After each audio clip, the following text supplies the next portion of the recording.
Eto, paano ngayon yan? Yung mga natutuwa, baka nagkainuman pa yung iba. Baka kumita pa sa pagbablog yung iba, lalo na yung mga Duterte vloggers, na nung mag-file ng resignation si Malacanang Press Officer, Communication Undersecretary Attorney Claire Castro, akala nila mawawala na. Dahil iritang-irita yung mga maka-Duterte mula na dumating sa Malacanang si Attorney Castro na siyang tagasagot ng Palasyo ng Malacanang sa maraming sinasabi ng mga DDS, anti-Marcos at ng mga Duterte mismo. At ito po ang development. Hindi po tinanggap ni Secretary Dave Gomez, PCO, Presidential Communication Office Secretary, ang resignation, courtesy resignation ni Joseph Castro. Ibig sabihin nito, magpapatuloy siya as Joseph at nagsasalita in behalf of the President. Ako naman from day one, yan na yung aking inaasahan.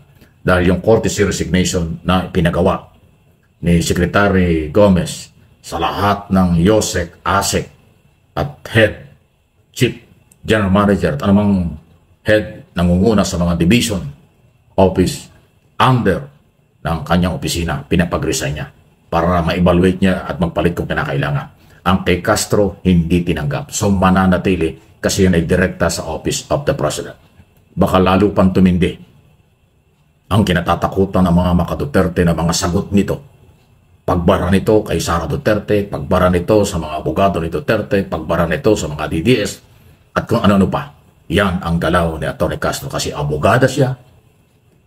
3-in-1 nga ang tawag ko, broadcaster, abogado, at political blogger. Ngayon po ay ang dating, hindi man opisyal na tagapagsalita o presidential spokesman, pero higit pa. Dahil siya ang tagapagtanggol ng palasyo, ng Office of the President, sa mga fake news at iba pang mga ginagawa ng anti-Marcos na alam na kung anong grupo yan. Anong inyong masasabi dyan? Mananatili siya. Okay. Sunod na pag-usapan natin. Naku, wala nga ba na due process na ibinigay kay Sara Duterte tungkol sa mga itinatanong sa budget sa Office of the Vice President? Kasi yan po ang laman ng desisyon ng Korte Suprema. Hindi daw na ibigay sa Vice President, kay Sara, ang pagkakataong may pagtanggol ng kanyang sarili tungkol sa impeachment sa Kongreso. Pero tayo, nakasubaybay, maraming mga komite na siya'y pinatawag, pinaharap, pero hindi niya ipaliwanag. Committee on Appropriation tungkol sa budget. Blue Ribbon Committee sa Kongreso tungkol pa rin sa budget. Hindi ho naisagot ng malinaw ng Vice President sa halip nagdrama-drama pa na kunwari may sakit yung kanyang mga staff. Yung korupsyon sa Office of the President, Office of the Vice President, korupsyon sa Department of Education, hindi nasagot. Pero ang sabi ng Korte Suprema, hindi daw naibigay ang due process. Hindi yata alam ng Supreme Court yung maraming hearing sa Kongreso na nangyari bago nagproseso ng impeachment. Okay? Totoo ba yun? Hindi nga ba? Wala nga bang due process? Kaya ho pinadismiss at sinabing labag sa saligang batas ang impeachment laban sa pangalawang Pangulo. Yan po ang sinasabi ng Korte Suprema. Ngayon, meron pang isang isyong matindi. Sabi nila, tama man o mali ang desisyon ng Supreme Court, dapat respeto. Di ba mas masarap dapat na respeto natin kung tama?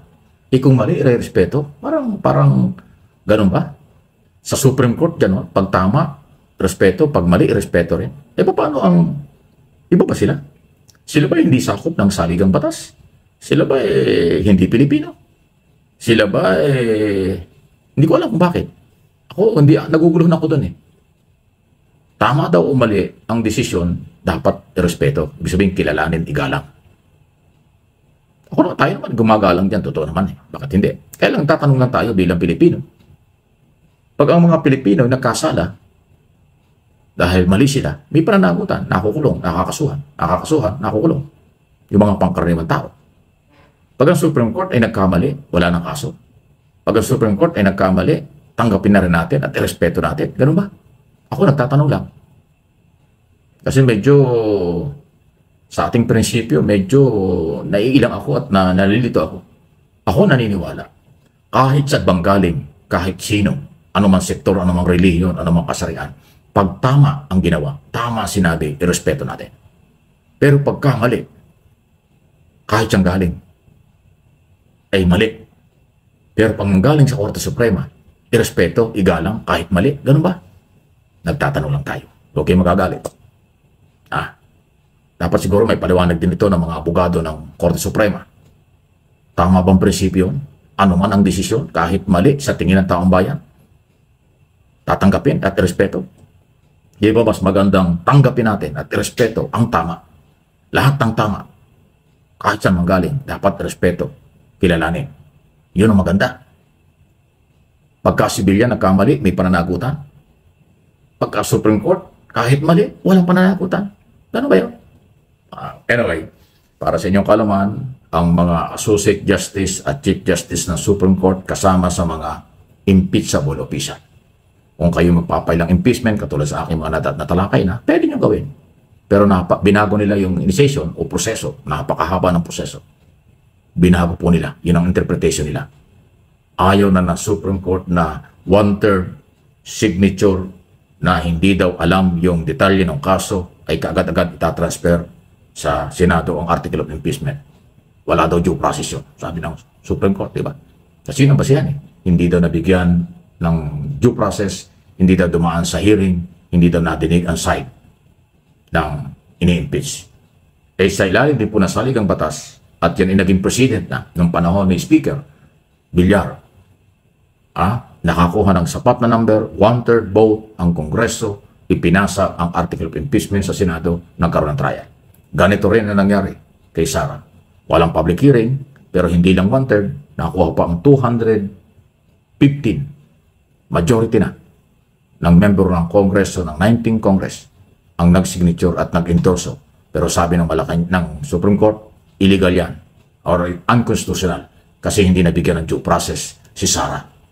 Nawala na yung provision ng saligang batas na paniniwala ng Kongreso, inap na ang one-third o higit pa na endorsement, nag-endorso sa article of impeachment. Talagang debating matindi ito. Ay, naku, kaya nagtatanong lang tayo. Wala nga bang due process si Sara Duterte? Tama o mali nga ba ang desisyon ng Supreme Court? Mali nga ba ang Kongreso? At yung pang isang issue natin, pag tama ang desisyon, irespeto, kahit mali ang desisyon, irespeto pa rin. Mga tanong po itong lahat tayo malayang makakasagot sa tamang pamaraan. Opinion, tanong lang po ito. Huwag kayong magagalit. Huwag kayong pikon.